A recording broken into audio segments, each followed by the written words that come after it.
Jerônimo Savonarola, o precursor da Grande Reforma, 1452-1498.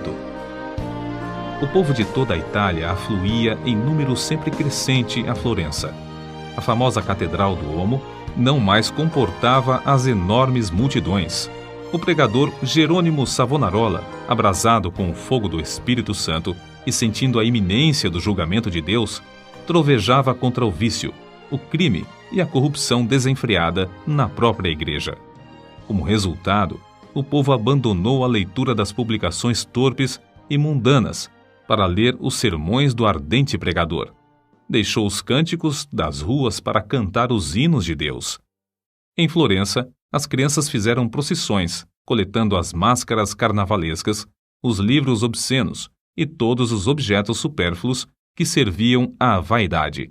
Com isso, formaram em praça pública uma pirâmide de 20 metros de altura e atearam-lhe fogo. Enquanto o monte ardia, o povo cantava hinos e os sinos da cidade dobravam em sinal de vitória. Se o ambiente político fosse o mesmo que depois veio a ser na Alemanha, o intrépido e devoto Jerônimo Savonarola teria sido o instrumento usado para iniciar a Grande Reforma em vez de Martinho Lutero. Apesar de tudo, Savonarola tornou-se um dos ousados e fiéis arautos que conduziram o povo à fonte pura e às verdades apostólicas registradas nas Sagradas Escrituras. Jerônimo era o terceiro dos 7 filhos da família. Nasceu de pais cultos e mundanos, mas de grande influência. Seu avô paterno era um famoso médico na corte do Duque de Ferrara, e os pais de Jerônimo planejavam que o filho ocupasse o lugar do avô. No colégio, era aluno esmerado, mas os estudos da filosofia de Platão e de Aristóteles deixaram-lhe a alma sequiosa. Foram, sem dúvida, os escritos de Tomás de Aquino que mais o influenciaram, a não ser as próprias escrituras, a entregar inteiramente o coração e a vida a Deus. Quando ainda menino, tinha o costume de orar, e ao crescer, o seu ardor em orar e jejuar aumentou. Passava horas seguidas em oração. A decadência da igreja, cheia de toda qualidade de vício e pecado, e ainda o luxo e a ostentação dos ricos, em contraste com a profunda pobreza dos pobres, magoavam-lhe o coração. Passava muito tempo sozinho nos campos e à beira do rio Pó, em contemplação perante Deus, ora cantando, ora chorando, conforme os sentimentos que lhe ardiam no peito. Quando ainda jovem, Deus começou a falar-lhe em visões. A oração era a sua grande consolação. Os degraus do altar, onde se prostrava horas a fio, ficavam repetidamente molhados de suas lágrimas. Houve um tempo em que Jerônimo começou a namorar certa moça florentina. Mas quando ela mostrou quanto era desprezível que um membro de sua orgulhosa família Strozzi pudesse se unir a um Savonarola, Jerônimo abandonou para sempre a ideia de casar-se. Voltou a orar com crescente ardor. Enjoado do mundo, desapontado acerca dos seus próprios anelos, sem achar uma pessoa compassiva a quem pudesse pedir conselhos, e cansado de presenciar as injustiças e perversidades que o cercavam, coisas que não podia remediar, resolveu abraçar a vida monástica.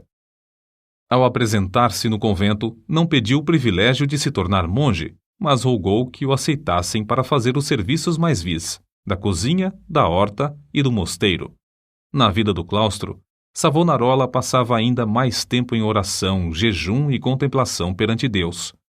Sobrepujava todos os outros monges em humildade, sinceridade e obediência, sendo apontado para lecionar filosofia, atividade que exerceu até sair do convento. Depois de passar 7 anos no mosteiro de Bolonha, Jerônimo foi para o convento de São Marcos em Florença. Grande foi o seu desapontamento ao ver que o povo florentino era tão depravado como os dos demais lugares. Até então ainda não reconhecia que somente a fé em Deus salva o pecador.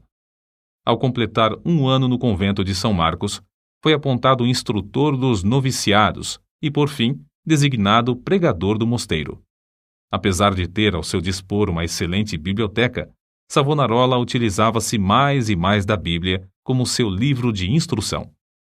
Sentia cada vez mais o terror e a vingança do dia do Senhor que se aproxima e, às vezes, entregava-se a trovejar do púlpito contra a impiedade do povo. Eram tão poucos os que assistiam às suas pregações que Savonarola resolveu dedicar-se inteiramente à instrução dos noviciados. Contudo, como Moisés, não podia escapar à chamada de Deus. Certo dia, ao dirigir-se a uma feira, teve repentinamente uma visão dos céus abertos por onde passavam, perante seus olhos, todas as calamidades que sobrevirão à igreja. Então, lhe pareceu ouvir uma voz do céu ordenando-lhe anunciar aquelas coisas ao povo. Convicto de que a visão era do Senhor, começou novamente a pregar com voz de trovão. Sob a nova unção do Espírito Santo, a sua condenação ao pecado era feita com tanto ímpeto que muitos dos ouvintes, ao fim da prédica, saíam andando atordoados, sem falar, nas ruas. Era coisa comum, durante seus sermões, homens e mulheres de todas as idades e de todas as classes romperem em veemente choro. O ardor de Savonarola na oração aumentava dia após dia, e sua fé crescia na mesma proporção. Frequentemente, ao orar, caía em êxtase. Certa vez, enquanto sentado no púlpito, sobreveio-lhe uma visão durante a qual ficou imóvel por 5 horas. Nesse período, todos os presentes à igreja contemplaram o rosto do pregador brilhando. Em toda a parte onde Savonarola ministrava, seus sermões contra o pecado produziam profundo terror. Os homens mais cultos começaram então a assistir às pregações em Florença. Foi necessário realizar as reuniões na Duomo, onde continuou a pregar durante 8 anos. O povo se levantava à meia-noite e esperava na rua até a hora de abrir a catedral. O corrupto regente de Florença, Lorenzo Médici, experimentou todas as formas de abordagem, a bajulação, as peitas, as ameaças e os rogos, para induzir Savonarola a desistir de pregar contra o pecado, especialmente contra a perversidade do regente. Por fim, vendo que tudo era debalde, contratou o famoso pregador Frei Mariano para falar contra Savonarola. Frei Mariano pregou um sermão, mas, pelo fato de o povo não ter prestado atenção à sua eloquência e astúcia, ele não ousou continuar. A essa altura, Savonarola profetizou que Lorenzo, o Papa e o rei de Nápoles morreriam dentro de 1 ano, e assim sucedeu. Depois da morte de Lorenzo, Carlos VIII da França invadiu a Itália, e a influência de Savonarola aumentou ainda mais. O povo abandonou a literatura torpe e mundana para ler os sermões do famoso pregador. Os ricos socorriam os pobres em vez de oprimi-los. Foi nesse tempo que o povo fez a grande fogueira na Piazza da Florença e queimou grande quantidade de artigos usados para alimentar vícios e vaidade. Não cabia mais, na Grande Duomo, o seu imenso auditório. Contudo, o sucesso de Savonarola foi muito curto. O pregador foi ameaçado, excomungado e, por fim, no ano de 1498, por ordem do Papa, foi queimado em praça pública. Com as palavras "O Senhor sofreu tanto por mim", terminou a vida terrestre um dos maiores e mais dedicados mártires de todos os tempos.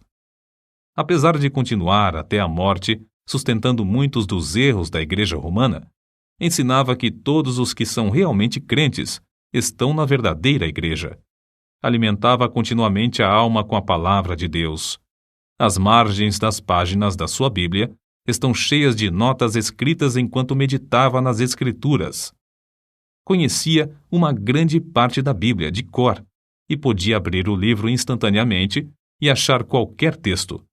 Passava noites inteiras em oração e recebia revelações, quando em êxtase ou por meio de visões. Seus livros sobre a humildade, a oração, o amor e outros temas continuam a exercer grande influência sobre os homens. Destruíram o corpo desse precursor da grande reforma, mas não puderam apagar as verdades que Deus, por seu intermédio, gravou no coração do povo.